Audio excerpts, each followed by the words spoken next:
Vamos a revisar algunos conceptos nietzscheanos, vamos a hacer un recorte para que ustedes puedan ingresar al concepto de experiencia interior. Lo planteo así porque es Martin Jay el que trae y refiere Nietzsche. Entonces, vamos a ver algunos, obviamente no es la influencia nietzscheana sobre Bataille, es un recorte, ¿sí? Como para que puedan manejarse mejor y comprender mejor la noción de experiencia.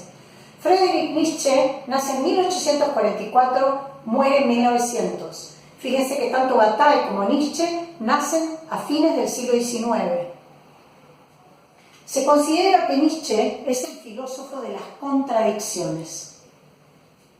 Se lo ha utilizado, hace un ratito lo mencionamos, el pensamiento de él recortado también, las operaciones que hizo su hermana, se ha usado para legitimar, para fundamentar la posición nazi. Pero siempre ha sido un recorte de Nietzsche que tiene algunas afirmaciones comprometedoras, digamos. El tema, dice Eugen Fink, un comentador de Nietzsche, el tema es no perderse detrás de las máscaras de Nietzsche. Nietzsche dice, ciencia, arte y filosofía serán tan mezclados en mí que en todo caso pariré centauros. Esa frase, que es de Ecce Homo, es una cita perfecta de lo que constituyen sus escritos, porque en sus escritos se mezcla la concepción filosófica con la biográfica, la autobiográfica y la literaria. Fíjense, ciencia, arte y filosofía serán tan mezclados en mí que en todo caso pariré centauros. Sus textos son centauros. Para muchos de sus textos, no para los de juventud, pero él utiliza la forma del aforismo. El aforismo, digamos, es una escritura totalmente contraria a una escritura kantiana. ¿Por qué? Porque el aforismo es una sentencia, es una afirmación rotunda y breve, que siempre se presenta como verdad revelada. Quiere decir, no son sentencias o enunciados que no piden ser explicados. Conspira contra todo lo que se entiende tradicionalmente por filosofía, que justamente se afirma y luego se argumenta, luego se fundamenta por qué se afirmó lo que se afirmó. Bueno, en Nietzsche no está esa textualidad ni ese modo de razonar. Entonces, muchas veces se presenta contradictorio. Nietzsche es discípulo de Arthur Schopenhauer, de ahí toma el concepto de voluntad. Él está en una línea nihilista, igual que la de Schopenhauer, solamente que la de Nietzsche es un nihilismo optimista y la de Schopenhauer, y la posición de Schopenhauer es pesimista. Es un nihilismo, recuerden que nihil significa nada, así que digamos que es más fácil ser nihilista y pesimista que ser nihilista y optimista, porque es más contradictorio, pero de eso estamos hablando de Nietzsche. Es admirador de Wagner y si uno pudiera catalogarlo, diríamos que Nietzsche es antimístico, anticristiano y antimetafísico. Nietzsche se contradice cuando escribe, pero también dice que se contradice. Justamente porque él cree que la contradicción es la única manera de dominar con el pensamiento la realidad. Porque como la realidad es caótica, entonces es la figura de la contradicción la única que puede aprehender esa realidad caprichosa. Nosotros vamos a ver ahora ciertos elementos que se presentan en un texto de 1871 de Nietzsche, que es El nacimiento de la tragedia. Es como una metafísica del artista lo que se presenta allí. Es un texto de juventud, pero lo traigo a colación porque nos va a permitir ingresar a Bataille. Seguramente muchos de ustedes ya lo han visto, solamente se los estoy recordando, refrescando, y el que no lo había visto, a lo mejor incluso puede generar un interés para leer un poquito más Nietzsche. Voy a ser muy breve, muy acotada, porque el curso y lo que tenemos que ver es Bataille. En el nacimiento de la tragedia, Nietzsche piensa a la antigüedad griega. Él era un filólogo muy estudioso. Y lo que se pregunta acerca de la tragedia griega es cómo es posible que los griegos, si estaban tenidos por mesurados, por racionales, joviales, recuerden que todos los elementos de la antigüedad clásica paradigmáticos los establece Winckelmann, así que es lo que se sabe de los griegos todavía hoy, ¿no? Uno dice arte griego y siempre pensamos en el equilibrio, la simetría, la proporción, la racionalidad, la mesura.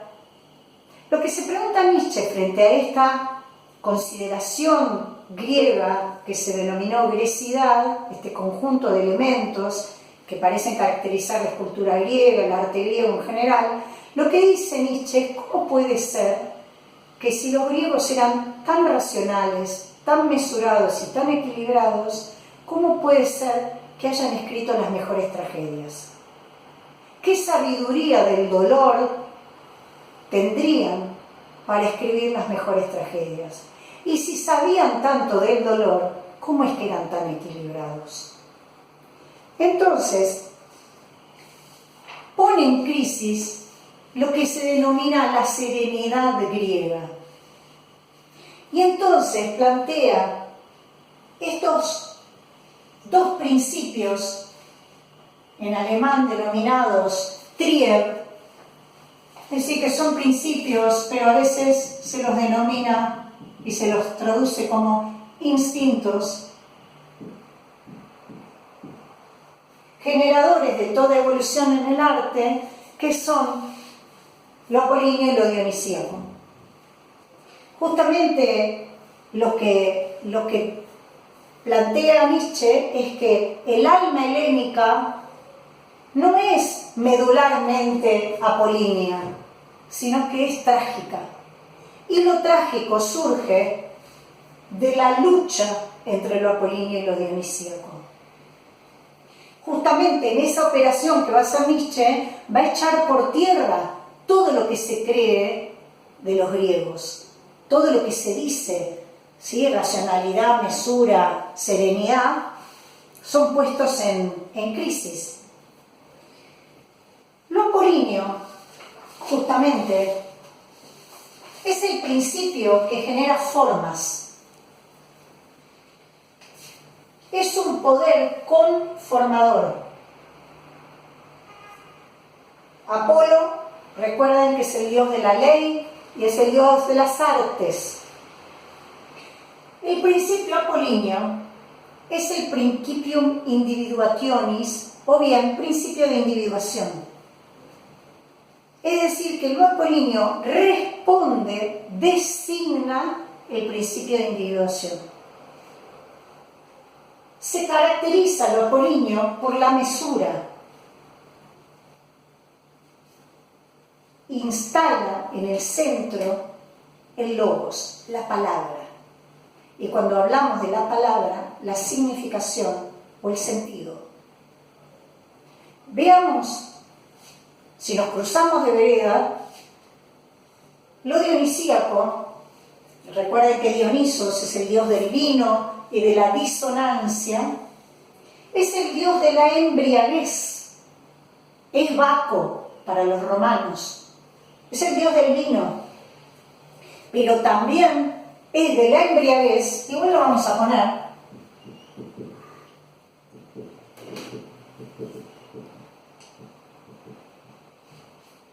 ¿por qué lo elegí ponerlo? Porque en Bataille justamente está la desmesura, la transgresión Entonces, es interesante que nos acordemos que ese espíritu dionisíaco es el espíritu de la embriaguez y es el que encarna el fluir vital. Todo esto que empiezo a nombrar, recuérdenlo y ténganlo presente. Yo igual se los voy a recordar cuando empecemos a hablar de la experiencia interior en batalla. Es el fluir vital, es el Dios del fluir vital. La idea en Nietzsche, la postulación, es que el fondo de la existencia es dionisíaco.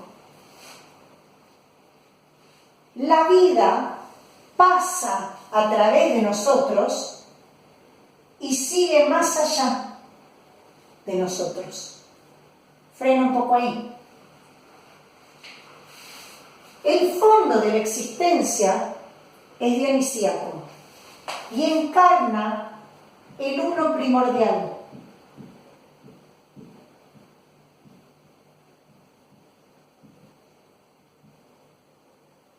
El uno primordial, que es ese fondo de la existencia, es desgarrado, descarnado, ¿sí? Arrancado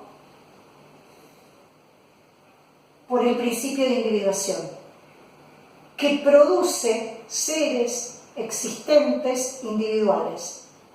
No solo los hombres, sino también plantas y animales. ¿Por qué? Porque el principio desgarra ese uno en el que estamos todos fusionados sin individuación. Les traigo a colación, recuerden que Bataille sostiene la posibilidad de un sujeto no integrado. Entonces, en ese desgarre hay dolor. En el nacimiento de las individualidades que somos cada uno de nosotros, hay sufrimiento. Quiere decir que la existencia está asociada a sufrir, al dolor. Aquí no hay dolor. Estamos todos sin individualizarnos. Todo lo existente en una especie de magma de existencia. Antes de nacer, conformamos el uno primordial cada uno de nosotros. Y va a decir Nietzsche, cuando morimos, nos reintegramos a ese uno primordial, del cual nuevamente el principio de individuación nos va a arrancar y va a haber sufrimiento nuevamente, hasta que volvamos a morir y nos reintegramos. Y otra vez va a ocurrir lo mismo. Este es el famoso eterno retorno de lo mismo nietzscheano. ¿Qué se nota con eso? ¿Qué delata eso? Que el pensamiento de Nietzsche no propone progreso alguno. No hay progreso. Es el eterno retorno de lo mismo. Ahora bien, freno un poquito ahí. Si esto es así, el uno primordial expresa la anulación de la individuación. Los remito a una leyenda que cita Nietzsche, pero que ya estaba vigente en la cultura, que es la leyenda de Sileno. Sileno era un demonio que formaba parte del cortejo de Dionisos. El rey Midas lo persigue a Sileno para que le diga la verdad. Sileno corre y el rey Midas lo persigue, sigue corriendo hasta que finalmente lo alcanza. Sileno le dice, ¿por qué intentas saber lo que no te conviene saber? Entonces agrega Sileno del cortejo dionisíaco. Le dice, La pregunta de Midas era, ¿qué era lo más conveniente? Por eso incluye la verdad. Sileno le responde, lo que más te conviene, te hubiera convenido, es no haber nacido. Pero ya que has nacido, lo que te conviene es morir pronto.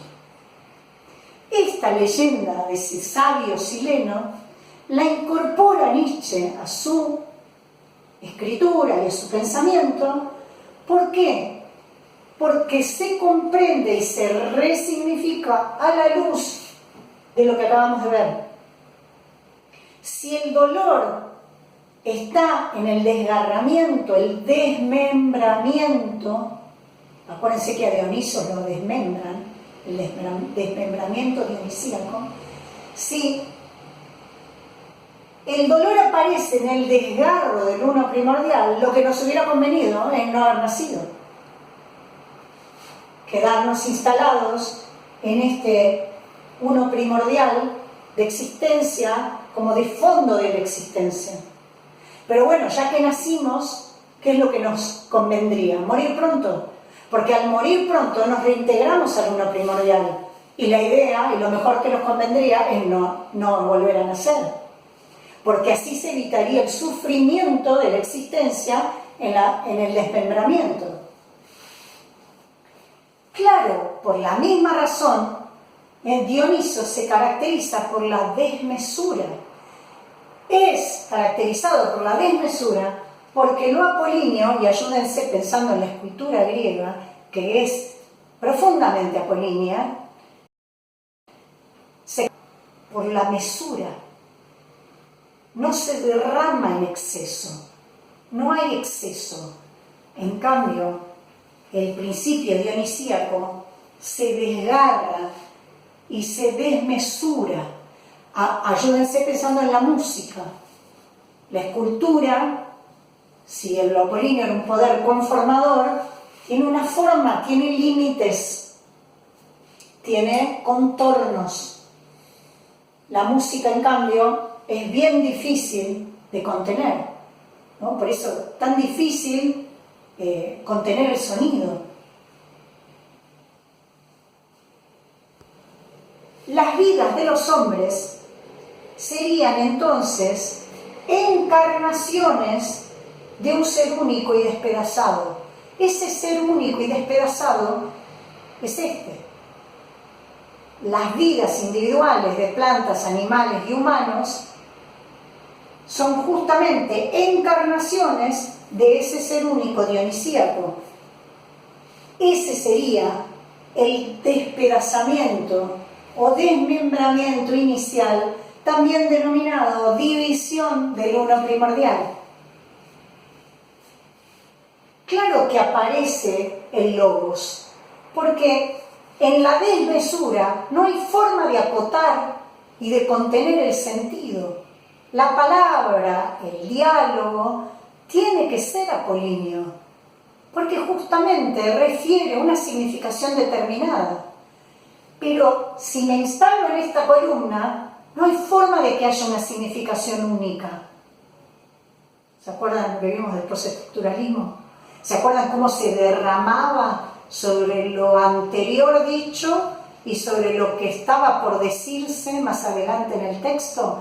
¿Se dan cuenta de esa influencia nietzscheana de una suerte de desmoronamiento de los horizontes, de los contornos?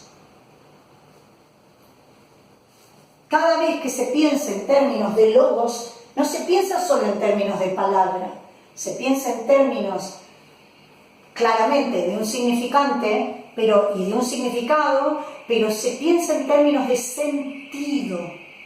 Y entonces, si se piensa en términos de sentido, se piensa en términos de racionalidad. Lo apolíneo, al plantear y encarnar el logos, el diálogo, la palabra, encarna el sentido, la significación y la racionalidad. Pero si está de este lado, entonces de este lado la razón se quiebra.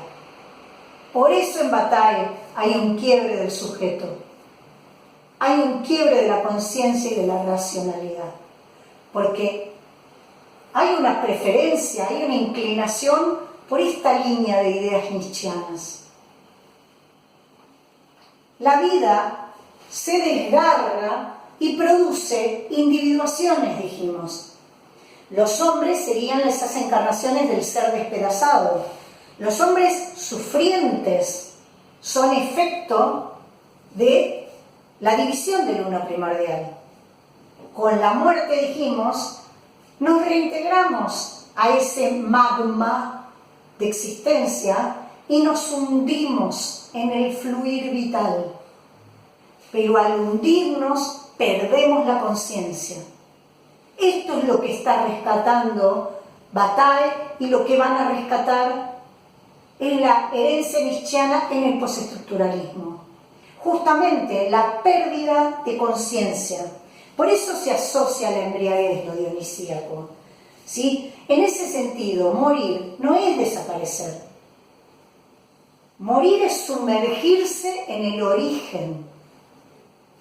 De eso, esas características va a tener la experiencia interior de Bataille. El dolor aparece en el desgarramiento, ¿sí? Pero hay que tener presente que ese desgarramiento y ese dolor es por la pérdida de unidad. Recuerden eso. Eso nos va a ayudar a ingresar al concepto de experiencia interior. Es la pérdida de unidad lo que duele. Es que estás solo. Estás solo. Acuérdense que el griego elogiaba la mesura y en algún punto castiga el exceso. Y hay toda una tradición del pensamiento occidental que castiga los excesos. Acuérdense que hay todo un pensamiento griego que atraviesa la Edad Media y que se cristianizan esas valoraciones, esos valores. Entonces, la Iglesia Católica, los padres de la Iglesia, castigan el exceso por herencia también de convicciones platónicas, socráticas, aristotélicas.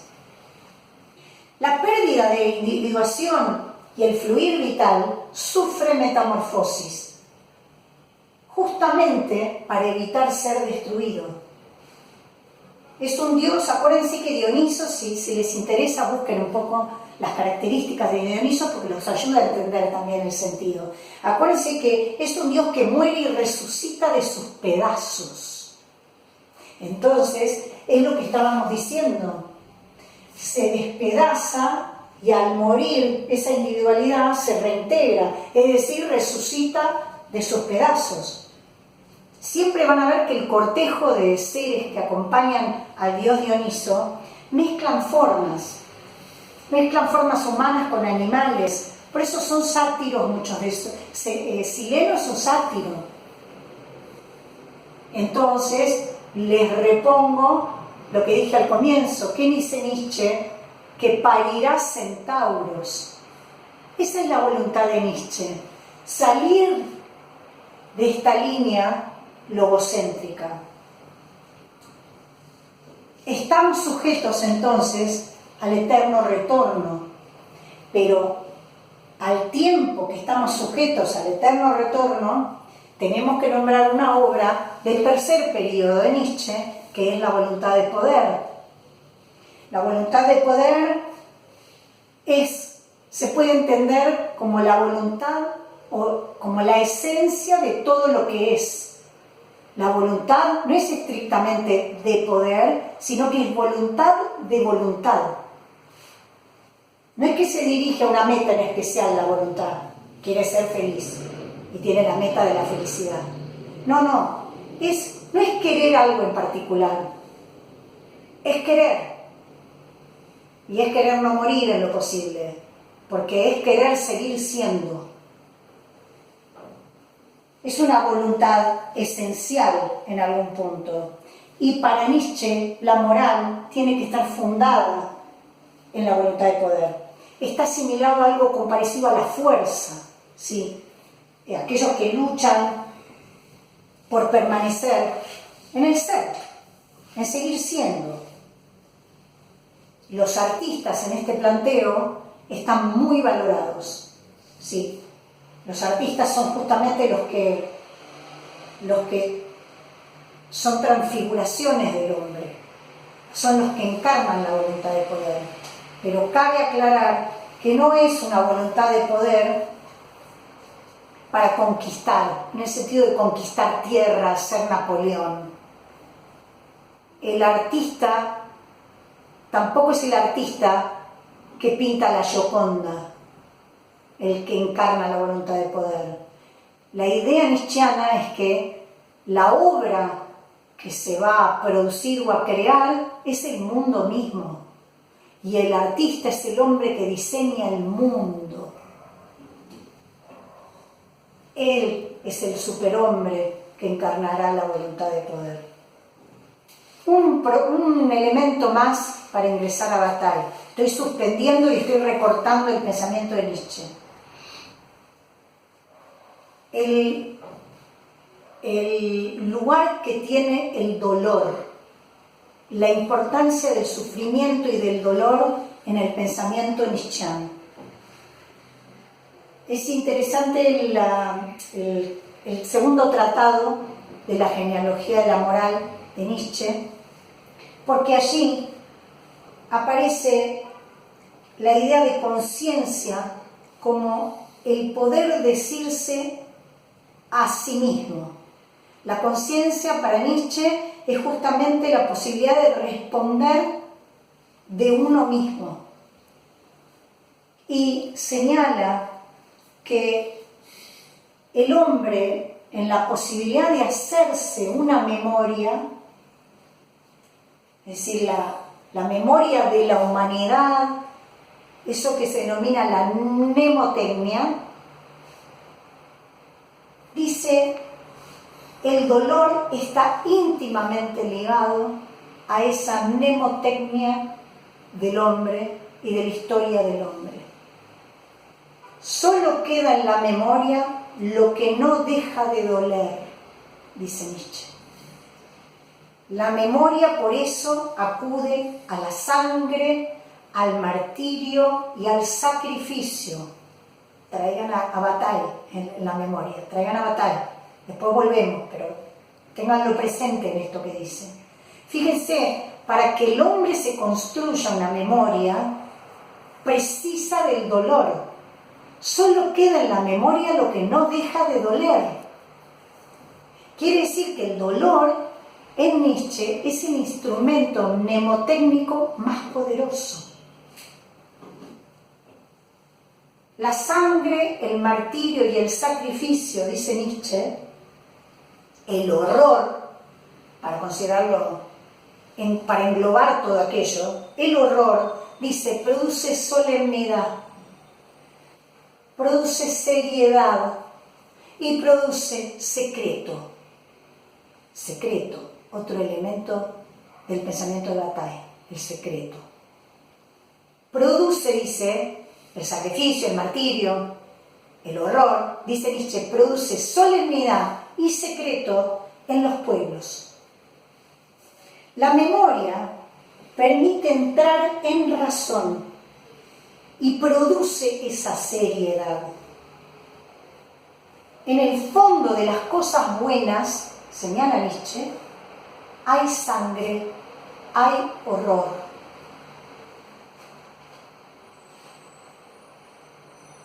La mesura, la palabra, la serenidad, en el fondo hay desmesura, hay fluir, hay todo lo contrario.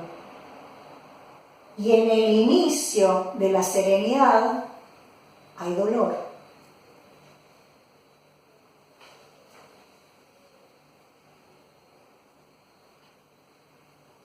Algo más que les quería decir. El hombre moderno, estoy en la genealogía de la moral de Nietzsche, ve, esto que vimos era el nacimiento de la tragedia, es un Nietzsche joven, con un texto bastante ordenado para lo que sé. Este es muy ordenado también, y es de Maravillosa lectura, por eso se los recomiendo si tienen un rato para visitarlo, el segundo tratado de la genealogía de la moral. Es decir, me cambié de época, sigue siendo Nietzsche, elementos que estoy recortando para entender Bataille.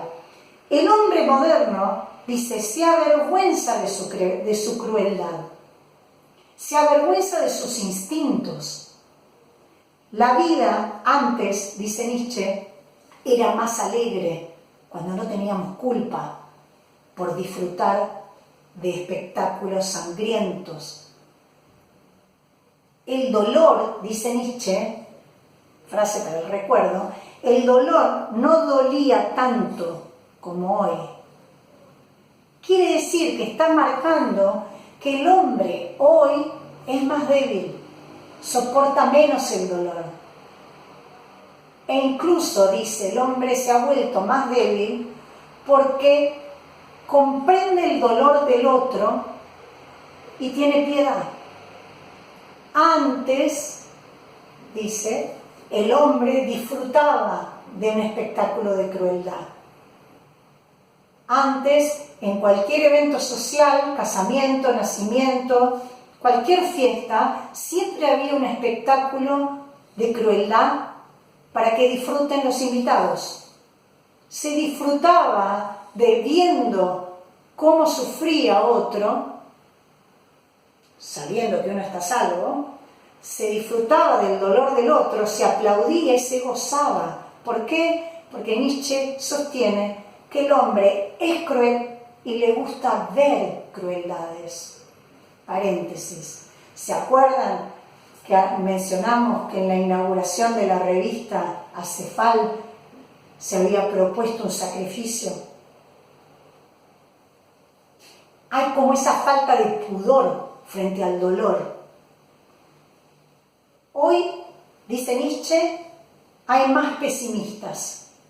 Hoy indigna el sinsentido del sufrimiento. Justamente, se intenta que si hubo sufrimiento que esté justificado de alguna manera. Si está justificado, hay un logos que justifica, hay un argumento, hay un sentido. No se soporta el sinsentido. Antes el sufrimiento tenía sentido. El cristianismo, los dioses griegos son muy crueles, ¿no? Todo mal que agrade a un Dios está justificado.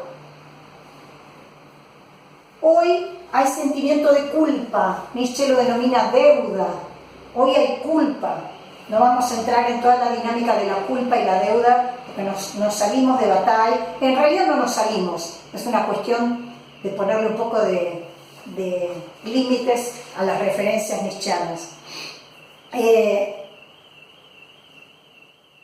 El origen de Dios es la deuda.